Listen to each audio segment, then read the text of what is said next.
dear guests. Welcome to tonight's event on soft power, Donald Trump, and the future of transatlantic relations. My name is Victoria Harbecke. I'm the managing director of the AmerikaHaus NRW, and it is my pleasure to welcome you tonight on behalf of the three organizations involved in hosting this event, which is the Center for Advanced Security, Strategic and Integration Studies, CASIS, at the University of Bonn, the Center for Global Studies, also at the University of Bonn, and the AmerikaHaus. Many thanks to Enrico Fels, who can't be here tonight, and to Hendrik Ohnesorge and their wonderful colleagues who ensure that everything runs smoothly tonight. Thank you for the cooperation. Is American soft power in decline?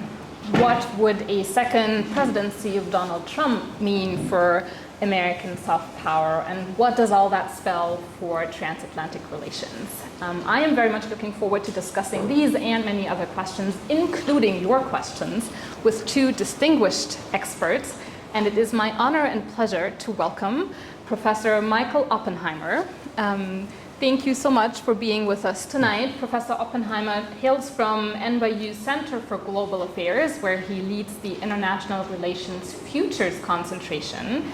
He's also currently a visiting fellow at CASIS here in Bonn. His career spans different sectors. He started out in government, later worked for the private sector and consulting functions, and now since 2005 in academia. His particular specialty is how to think about uncertainty, complexity, and change. And I think at a time and in a world where it feels like the uncertainty we face can be overwhelming and the change we see is just so rapid, it's particularly valuable to have you with us here tonight and to hear your expertise. So thank you very much. Let's give a warm round of applause to Professor. Thank you.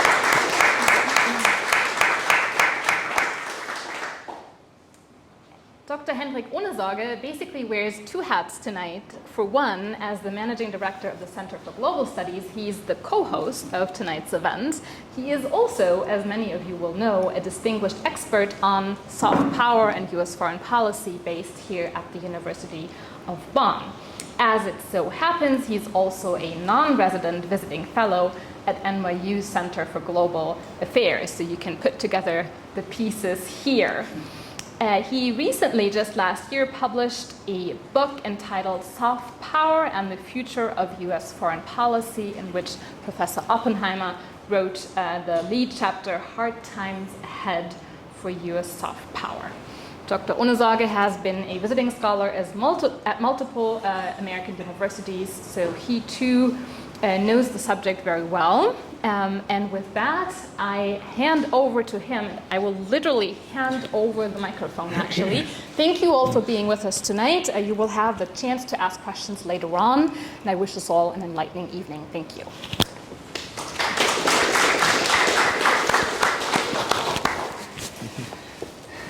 So I was told to use both these mics. I hope they're working.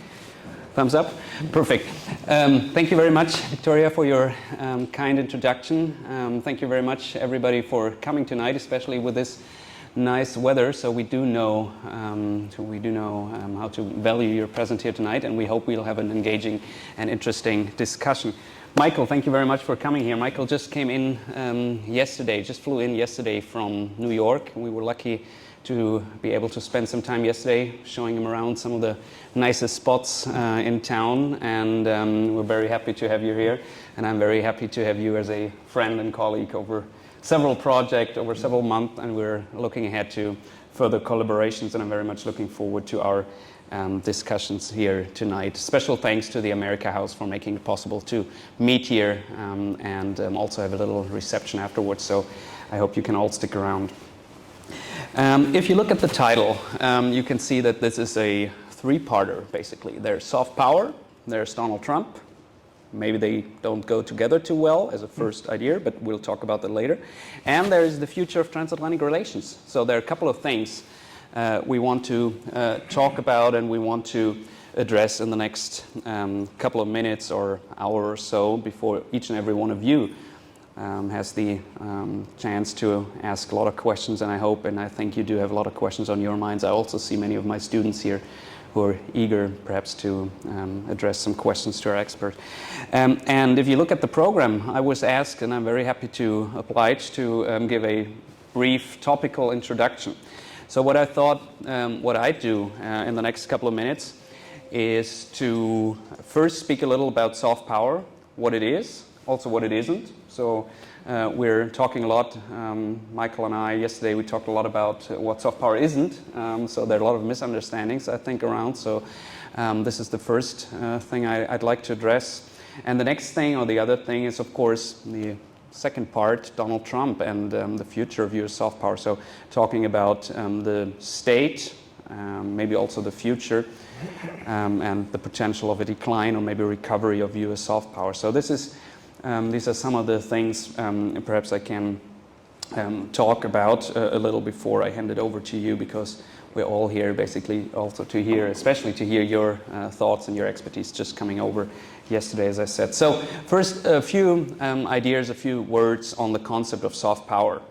I think it's very important to really call it soft power and not soft power. Just the very phrasing itself is important and gives you an idea of what soft power is and what it isn't. Soft power is a form of power, just as other forms of power are.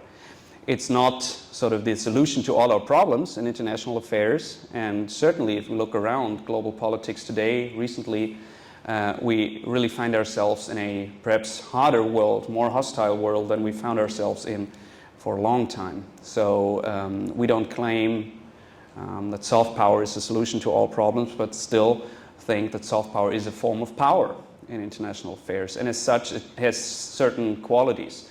And to address this more closely, we then have to ask ourselves, what really is power? What is power in international affairs? Why is it so important to talk about soft power as a form of power? Why is that everything in international affairs always seems to be about power? How do we best grasp that? How do we best understand power? And I think it's very important, first of all, to take into account that there have been countless definitions of power. Countless scholars have written on power, and they don't seem to agree on much. But what everybody seems to agree upon is that soft power is one of the most central, if not the most central single concept in politics. Not only in international affairs, but especially in international affairs. So this is generally agreed upon. There, the controversy begins. So there are different understandings, there are different definitions, but I think as a working definition for us today, maybe it's a good idea to define power as the ability to get desired outcomes in a social relationship. So the idea to get what you want in a social relationship, and if you have the chance to do that, and if you have a chance to do that often, then you are powerful. And how do we get desired outcomes in social relationships, in everyday relationship, in personal relationships, and also by extension in international affairs? We very quickly realize there are different ways to do that. So if power is the ability to get what you want in a relationship, you can immediately recognize that there are different ways of getting what you want, right? If you have a roommate and you're living with somebody, and the idea is, or your desired outcome is to have the trash taken out. You have different ways of achieving that. You can force your roommate to take out the trash. You can say, A or B, whatever the roommate's name is, you better take out the trash or I hit you. Not a very healthy relationship, not a very healthy room arrangement or living arrangement for certain, but you can imagine doing that. Or you can say, I pay you. If you take out the trash, I pay you some money. Or I pay for pizza tonight if you take out the trash. So it doesn't have to be monetary, but it can also be sort of an exchange of ideas or of services or something. Or you could also try to convince your roommate to take out the trash. So you try in some way, through persuasion, through attraction, through leading by example, to make your roommate want to take out the trash. So you can enter into a conversation and say, well, look, our parents are visiting tomorrow. It's better if it looks nice, right? your girlfriend's coming over tonight and there's this smell in the trash. Don't you think it's better if we take it out? And then perhaps you convince them. Or you say, well, I took the trash out yesterday or a couple of days ago. Why don't you do it this time? So there are different ways, just by way of this very simple, but I think relatable example, there are several ways to get desired outcomes in a social relationship. And the same holds true by extension in every political relationship and in international affairs. You can get desired outcomes by coercing other countries and say, if you don't do that or that, this or that, if you don't vote for me or vote with me on this resolution or don't go along with my request on this issue, I'm going to bomb you. I'm going to send in my military forces, or at least threaten to do so. Or you can say in international affairs, you can also work with sanctions, pay others to say, okay, if we reach an agreement here, we can have a free trade agreement, that the one that you always wanted to have your French wine sold in China. So there are different ways to have monetary or economic inducements. And these two, military coercion and economic inducement in international affairs, make up hard power. And the same holds true for the personal relationship and for international affairs. There's something like attractive hard power in international affairs too. Based on attraction, based on the ability to make others to want what you want through attraction. And this is at the core, attractive power is at the core what's behind soft power. The first term, is it still up there? No, it isn't. It isn't. But you all know the title of the talk tonight. So this is the first term, soft power. It's all about attraction. And where does attraction rest upon? Well, there was one scholar who famously coined the term about 35 years ago, towards the end of the Cold War, Joseph Nye at Harvard University. He's still Professor Emeritus there, still working on soft power in a lot of different capacities, still very active, but he also recognizes that there are some limits to the term and to the concept as he has devised it 35 years ago. The world was very different then. As it is now, right? So there was this idea of American decline in the late 80s, economic decline, especially with Japan maybe taking over West Germany very successfully, selling cars and machines. So there was some thoughts or some ideas of decline in the late 80s. But then, of course, there was the end of the Cold War. So this watershed moment, another Zeitenwende, another caesura in international affairs. And Nye at that time said, well, the scholars of power in international affairs have so far mistaken the metrics of power. We're always focusing on economic power. We're always focusing on hard power in terms of military power, counting tanks and aircraft carriers and missiles and all those things that you saw just a couple of days ago on the Red Square, for example. So the idea that this is power.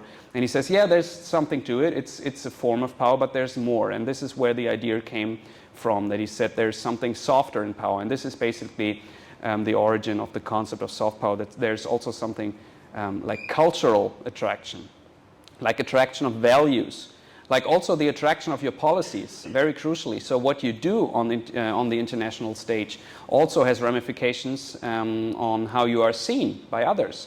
So if you do go along with others in terms of allies, in terms of international organizations, perhaps it's easier to get your desired outcomes. So policies matter as well. It's not just about the tanks you have or the dollars or the gold reserves you have in your bank, but it's also the way you act in international affairs, which can help you acquire allies, but perhaps also make you alienate them.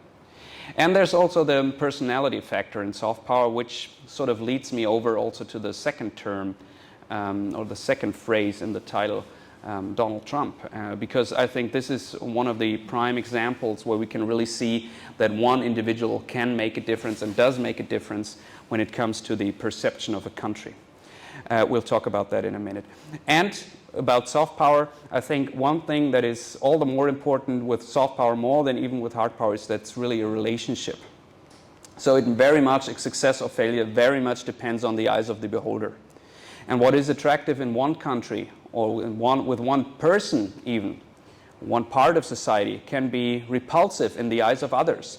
So this makes it very hard to measure soft power. Nye always makes this case where he says a movie showing women's rights in or a movie showing about women's rights can be very attractive in Rio, but very repulsive in Riyadh.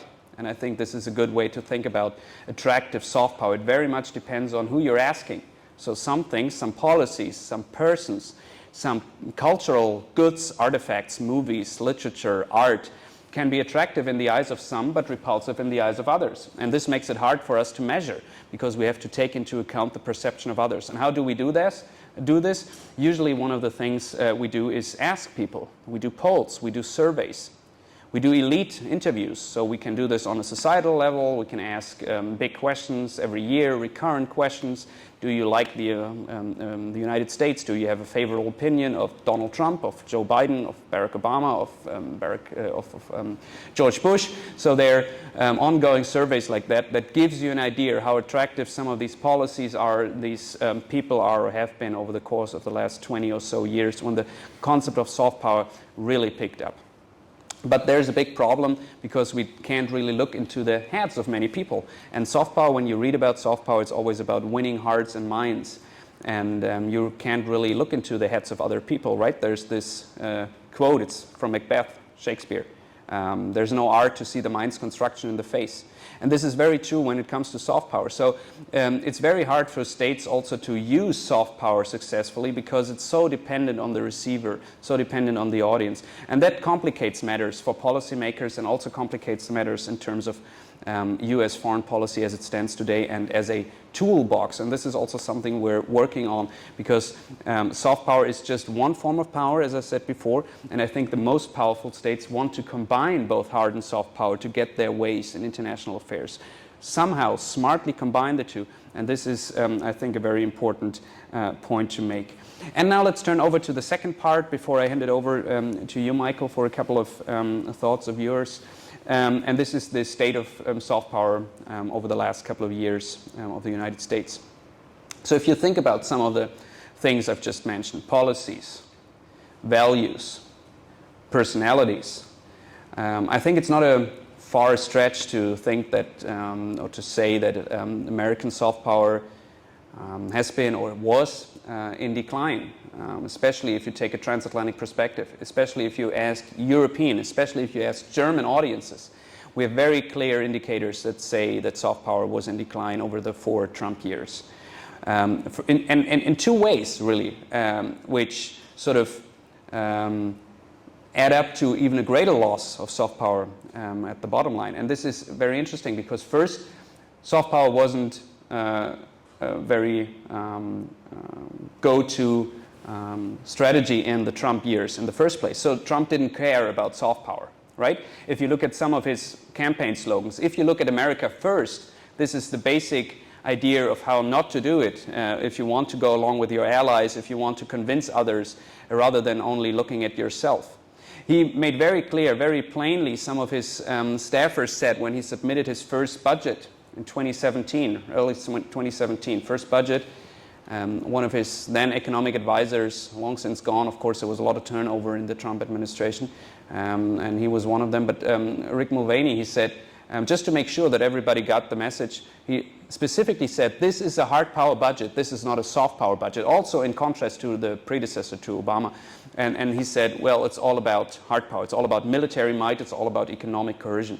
And wherever you look, it was very clear that soft power did not figure on the minds of Trump or his administration, at least not prominently. And I've spoken to many people in the State Department, other places where we can really see it in budget cuts, in personnel changes, and also in the general mindset. If you look at the national security strategy, if you look at other things, all problems, first and foremost, were perceived as being hard power problems. But there's this old adage, right? If you only think about the hammer, every problem looks like a nail, but this isn't really the case in international affairs. So this was a very limited approach to getting your desired outcomes in international affairs. So this is the first part where I think there was a decline in American soft power during the Trump years, in the amount of attention that was paid to it by the administration. And the other is the perception side. So if you look at polls, if you look at international surveys, if you look at elite interviews by German decision makers or others, and there's a very distinct loss of US soft power in the transatlantic relationship based on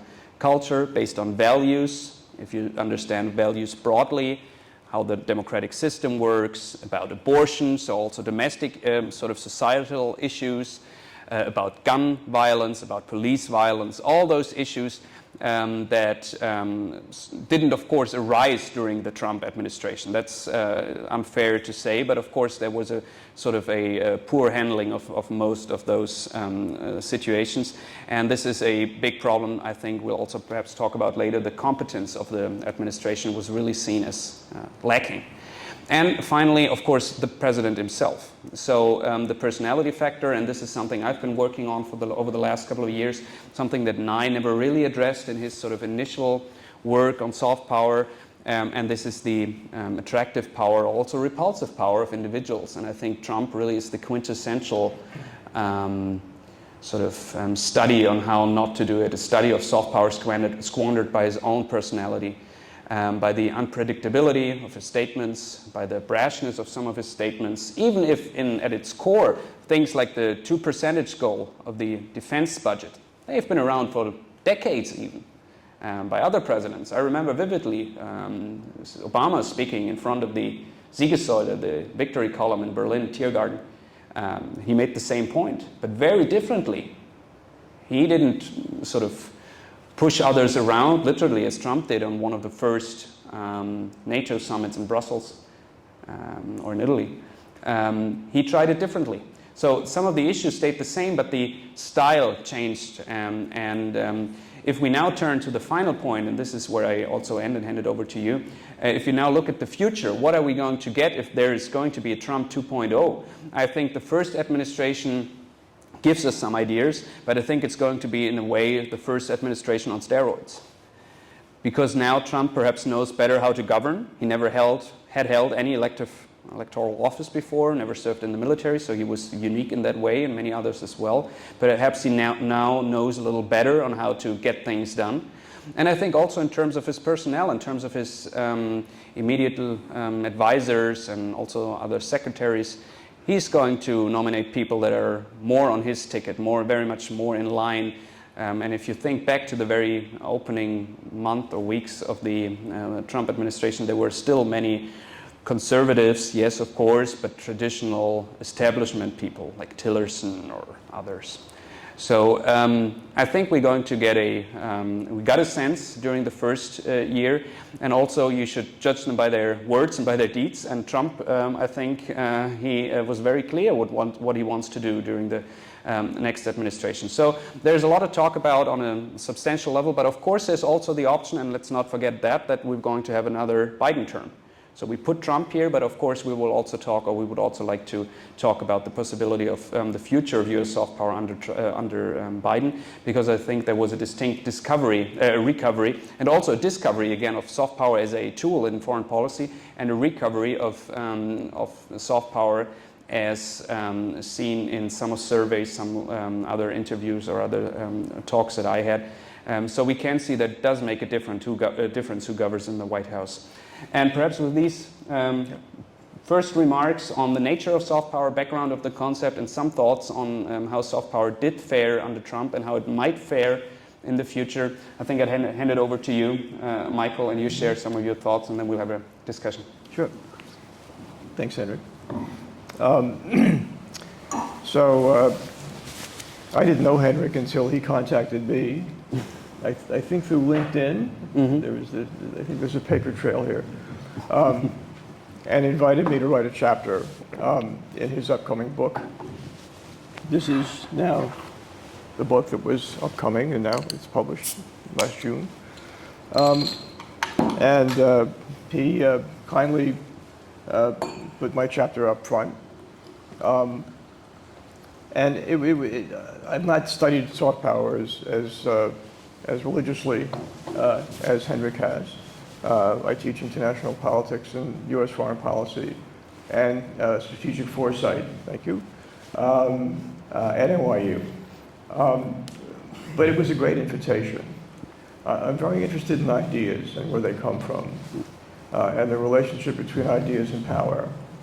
The Nye concept of soft power followed, not incidentally, by a book called Bound to Lead. That was his description of America's mission in the world.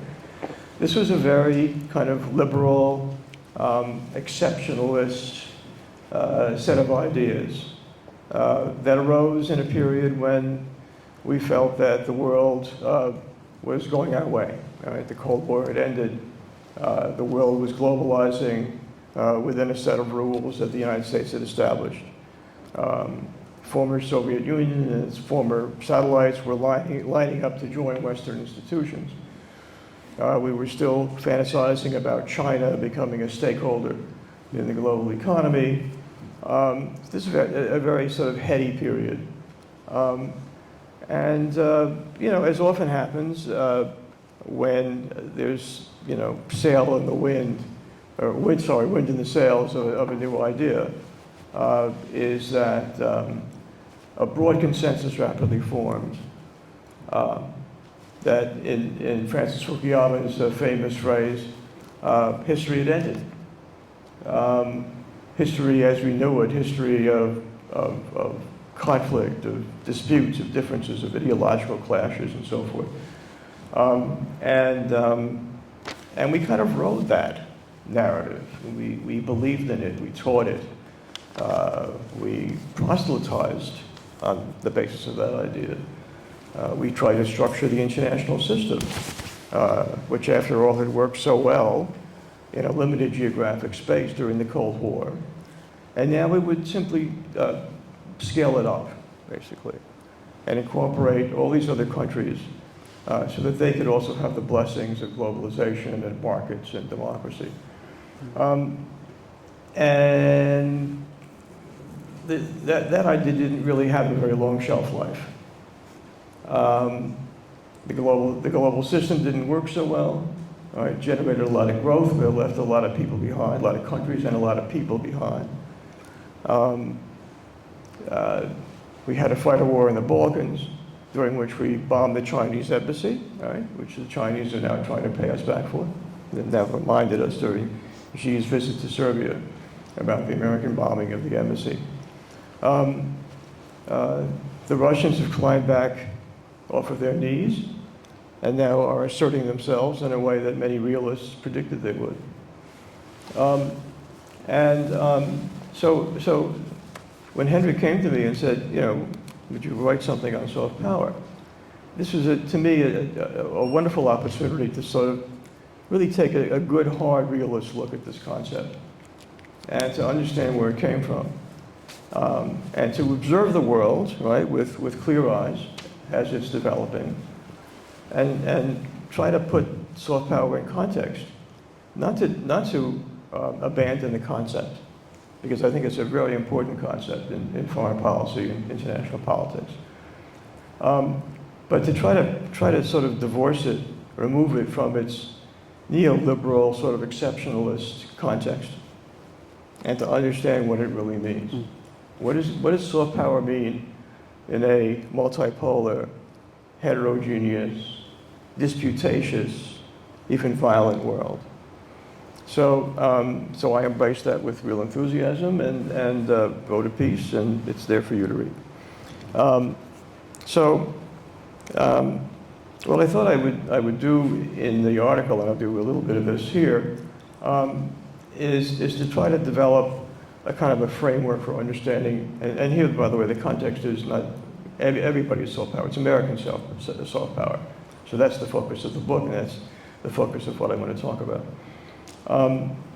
To try to develop a very simple kind of a supply-demand model for American soft power, right? And so that's what the article does. So supply side, it should be fairly obvious, means are we living up to our own standards? Are we doing what our public diplomacy says we do? All right? Are we adhering to this idea, this liberal idea, of democracy as an inherent good, a built-in advantage in persuading other countries to govern themselves the way we govern ourselves? You know, is it a source of of power almost independently of how we perform. Do we embody universal values? Does the world want to live like America lives? Because if that's true, then sure, there's a lot of soft power. And we have a lot of soft power. And we should use it as much as we can, right? But that's one element of the supply side. Is are we the democracy that we assert we are? Are we practicing democracy in a way that's attractive to other countries? What about our economy? It's a pretty robust economy these days. It hasn't been consistently robust over the last decade or so, but we've all suffered from COVID. We all have these kinds of issues with financial turbulence and so forth. But you know, over the last 30 to 40 years, it's been a pretty successful economy in terms of generating growth. But that's not the only measure, right, for understanding the health of your economy. There's also the distribution issue. All right? So do we distribute the enormous amount of wealth that we generate in a way that's equitable, in a way that's sustainable? Think about where this populist movement came from. Right? It came from grievance. Right? It came from resentment. It didn't just pop up. Donald Trump didn't invent this. And it's a global phenomenon. You've got it in Germany, we have it in France, we have it all over the world. So is our economy sort of a paragon of virtuous economic policy? Or have we forgotten the necessity of distributing wealth in some more equitable way through the tax system, through regulation, through improved infrastructure, through education, and so forth? So the political system, the economic system, our society, is our society enviable? Parts of it are enviable.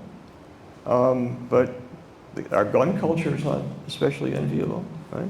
The level of violence in American society, the increasing manipulation of resentments to foment political violence. How does the political system function? How competent are we? Do we pass legislation? How do we pass budgets? Do we meet our debt obligations? This is a nice thing to have happened with the House of Representatives finally passing the Ukraine bill to provide financial and military assistance to Ukraine. It may be too late. All right? We wasted 6 months. And you know, if you're Ukraine and you're a country 1/10 the size of your enemy, 6 months with no military supplies or dwindling military supplies, it's a real problem. And when we look back on this period, I think later, I think we'll understand just the kind of peril that we put Ukraine in with the kind of dithering that we did. Much of it incentivized and promoted by Donald Trump. This is Donald Trump out of office, right? This isn't Donald Trump as president. This is Donald Trump out of office, telling his minions in the Congress, don't approve money for Ukraine, right? And it took Mike Johnson, the most improbable of heroes, to say, enough of this, right? We're going to do this. And you know, we're going to find out whether this is just a blip or whether this is the beginning of the end for Trumpism. But obviously, if he wins the election, it won't be the beginning of the end. But it's good to see that Republicans can actually do the right thing on occasion. These are all elements on the, get back to this issue of kind of the supply of soft power, right? So if you're politically immobilized, you're economically unequal. Your society is full of random violence. Then what can you say about yourself that promotes your influence, that causes, you know, your definition of soft power, causes other people to act differently in a way that supports your interests. Why should they? I mean, obviously I'm a skeptic in terms of the supply. And I think this has always been a liberal failure, or at least a failure of liberal internationalists. We're very fond of this idea of a global, order, of liberal practice, of liberal institutions, of rule of law. And we did it for a certain amount of time, so it's a doable proposition. But they didn't understand their own country. They didn't pay enough attention to what was happening in America, right? Which has become at least borderline illiberal. Okay, so that's one chunk of problems. All right, is that we don't have a large reservoir of soft power to trade on when we try to exercise that through our diplomacy. The other side is the demand side, right? The demand side is the world outside the United States. And is that world receptive to a message? Let's assume for the moment that we manage to become the best version of ourselves. Right? I mean, it's a stretch to imagine that, but just for a moment imagine that. That we solve these problems, that Joe Biden wins the next election, that the economy continues to advance. That there's going to be tax legislation if he wins the election. Maybe we'll finally have a tax system which is more equitable. He's passed some pretty robust legislation in the first 4 years, despite political polarization. Maybe that continues. But the world out there may have sort of moved on. You know that totalitarianism is on a 15-year or so run, right? So every year for the last 15 years, there is more authoritarianism, more illiberal regimes, less democracy in the world than the year before. That's never happened. I mean, this is tracked by an organization called Freedom House. You probably know about Freedom House. If you don't, you should. This is liberal, mature democracies becoming less democratic. That's us. It's illiberal democracies tilting towards authoritarianism, and authoritarian regimes becoming more dictatorial. There's various measures of this. That indicates, right, that the audience isn't receptive for whatever reason, right? Maybe part of it, I mean, if you're a soft power determinist, which I'm not, but if you were, you might say, well, the American message is weakened, therefore, we're not getting the democratic response that we'd like to get. I don't think that's the reason, by the way, but one might cite that as a reason. The world has become a very harsh place.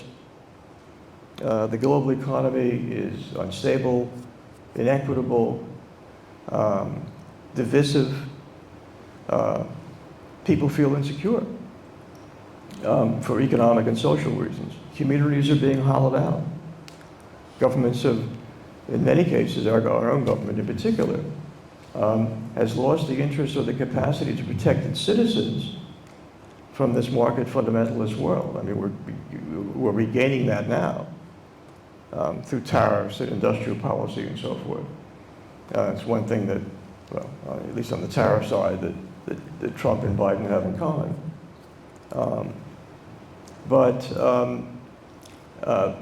People feel as if they're not protected, and this is a not quite universal. It's a very widespread feeling, and it promotes extremism. And I think that this is probably the single largest factor that explains this authoritarian sort of surge.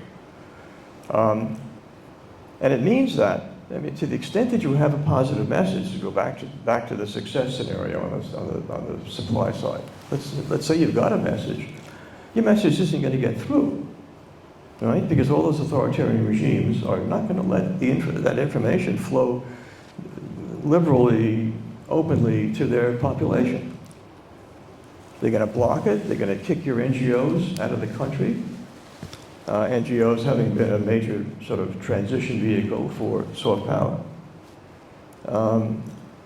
They're gonna pollute the information environment with disinformation, their own as well as ours. So you're in an authoritarian system, you know, your soft power doesn't transmit, right? It doesn't get delivered. So you've got a world that's more authoritarian, more protectionist, more nationalist. You've got this wide range of difference in the nature of political systems in the world. You know, the idea after the end of the Cold War was something called convergence. We would all converge around a democratic model. And that was one of the elements in this kind of liberal narrative on soft power. The opposite has happened. Right? We're not converging, we're diverging. Okay? So, I mean, questions of power aside, this is a very hard world to govern and a very hard world to operate in as we have traditionally operated as a sort of a global hegemon. And finally, power has diffused. It's a more multipolar world. Is it perfectly multipolar? No, but it's a world in which there are lots of powers out there that have capacity, both hard and soft, by the way, and are prepared to do us harm and or prepared to prevent us from achieving our goals in the world. So I concluded with maybe a small note of optimism at the end of my chapter that the internal kind of supply issues are still under our control, right? We're a sovereign country. We have government. We still have, you know, elections, you know. They're free and fair, and many of us have lost our respect for those elections, but the fact is we're still a pretty vibrant, robust democracy. So, you know, to sort of channel Joe Biden and his endless optimism, we can do this. We can fix these things, right? And if the country gives him 4 more years, I think, you know, maybe some of those things will start getting fixed. It's the external part of the equation that, to me, is irreversible. Okay? So, in the best of all worlds, we restore our democracy, but we will be a democracy operating in a much less democracy-friendly environment. And we'll have to figure out how to deal with that. Right? We're going to have to talk to some nasty characters. We're going to have to collaborate with a lot of countries that we don't like. We're going to have conversations with our enemies in which we don't bang the table and talk about human rights. We're going to bang the table and talk about nuclear weapons, right? There are a lot of those agendas are very rich with stuff to talk about. But preaching about, you know, your democracy and lecturing them on their violations of human rights is probably not a winning diplomatic strategy. Not in a world where authoritarian regimes have enjoyed a certain amount of success. So, what to say about Trump? First of all, let's not obsess too much. I know that's hard. I do it myself. I follow this trial of Stormy Daniels just as closely as anybody. But the fact is that this isn't just Trump, right? Trump came from somewhere. Trump's a political entrepreneur. And he saw a constituency that wasn't being addressed. Right? Well, Hillary Clinton was off raising money in East Hampton. Donald Trump was busy in the so-called, you know, the blue wall, these states that Democrats thought were locked in to the Democratic Party. He saw something, and he capitalized on it, and he's still capitalizing on it. And so that constituency is there. And it will always be a force, not always, but for the foreseeable future, it'll be a force for populism, nationalism, protectionism, okay? And as I said earlier, in the field of trade policy, tariffs and industrial policy, well, tariffs especially, because Trump doesn't have an industrial policy. or his industrial policies to enrich himself. But on the tariff side, I mean, these two guys agree pretty much. The Biden approach has been more responsible because he's operated through allies instead of being divisive with allies, right? I think that this is not just a Trump phenomenon. And even if Trump loses, he's demonstrated in this Ukraine debate that he still has a hell of a lot of leverage. Now, okay, if he loses, and the Democrats manage to eke out a majority in the Senate, right?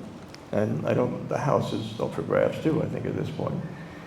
At some point, the Republican Party, or at least a large number of them, will come to the realization that it's time to divorce themselves a little bit from Donald Trump.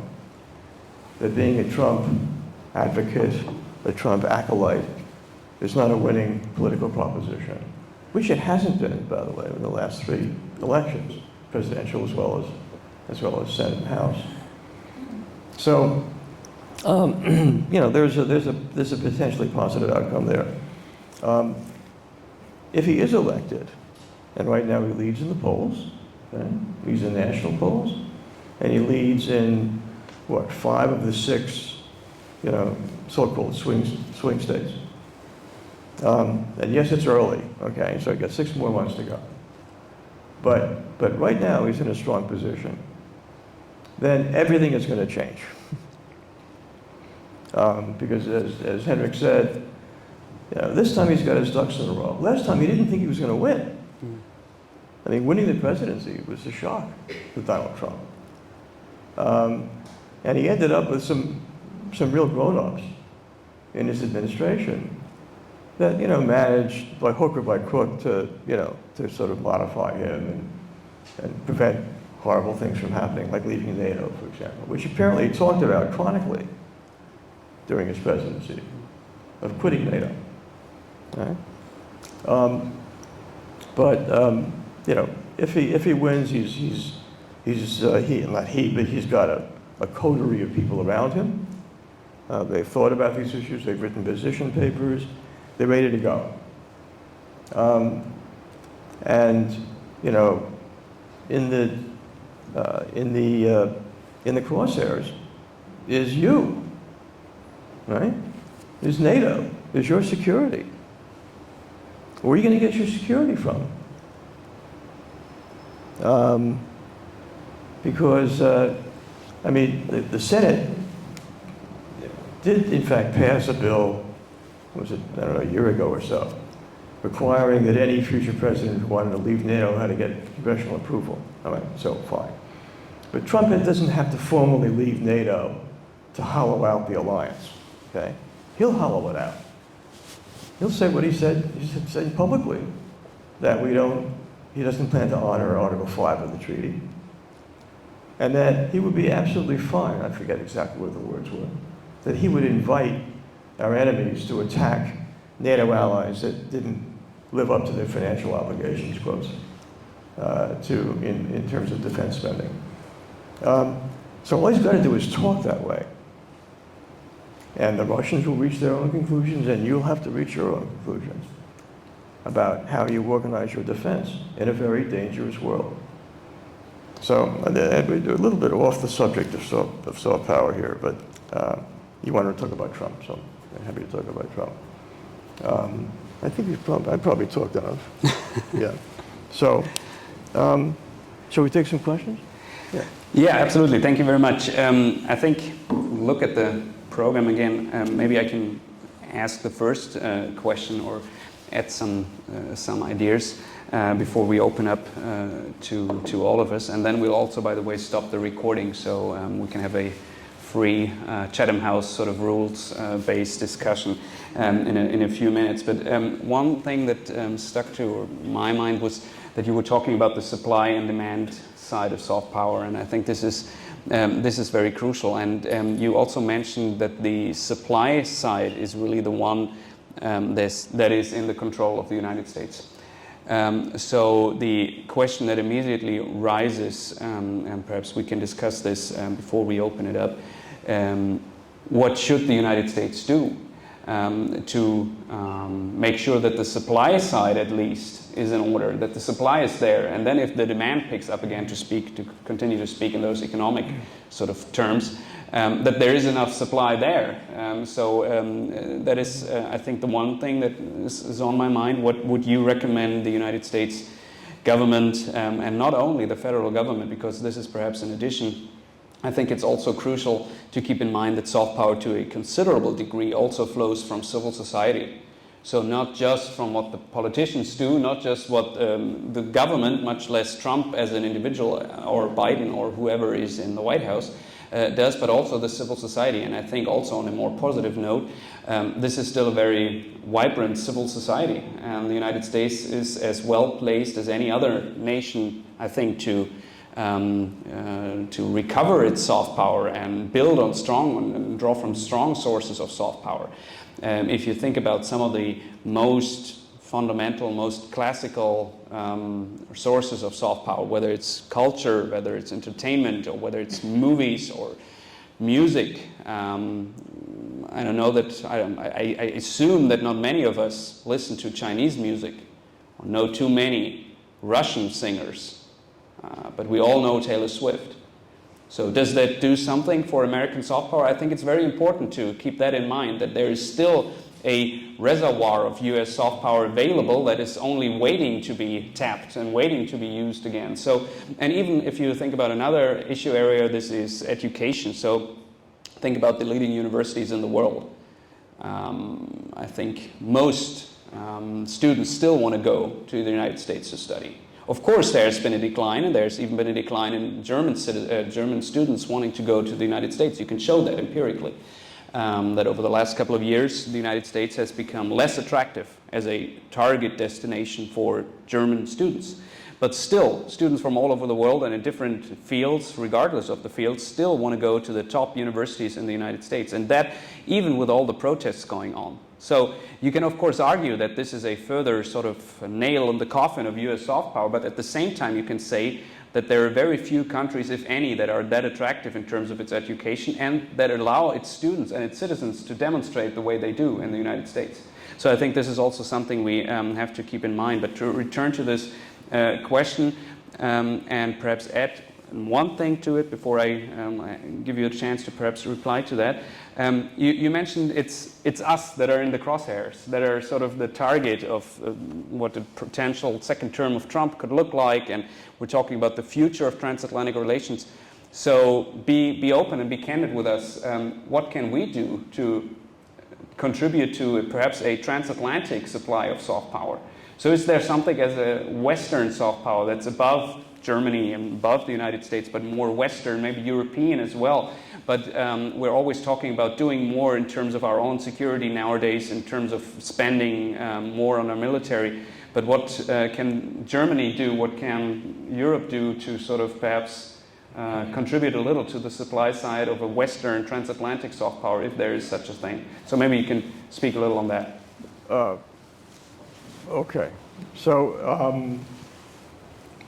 I think Europe sort of needs to just initially, intellectually, mentally adjust to the distinct possibility that NATO will become ineffective, that it will be hollowed out. Okay, not that Trump, and this is the President Trump scenario, not that he will formally leave the alliance, but that he will make it clear to the Europeans and everyone else who's listening, and that's everybody, that we're not prepared to honor the commitment to come to Europe's defense in the event that it's attacked. Okay? You know, you've got 6 months to figure that out, right? And that's not a lot of time. So I don't know what the conversation is like in the defense ministries and the foreign ministries of Europe. I don't have a seat at that table. But I hope there are serious discussions, and I hope that, you know, whoever says don't worry about it, we'll figure it out when the time comes, is invited out of that room. You've got a really, really serious problem.